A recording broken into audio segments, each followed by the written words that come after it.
I tu, què vols fer amb el teu futur? Vaig decidir fer aquest cicle i el que estem duent a terme en aquest primer any és l'aprenentatge de diferents tècniques en relació al gravat i aquestes tècniques.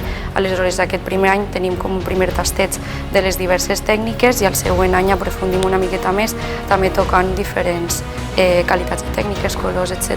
I al final acabem realitzant un treball final de grau on podem culminar i fusionar diverses tècniques que també es pot incloure amb l'enquadernació. Jo vaig arribar aquí perquè ja tenia certs coneixements de gravat i vaig conèixer el cicle arrel d'una exposició d'una artista valenciana que va exposar aquí i que em va donar a conèixer també gran part del que estem fent avui en dia aquí a l'espai.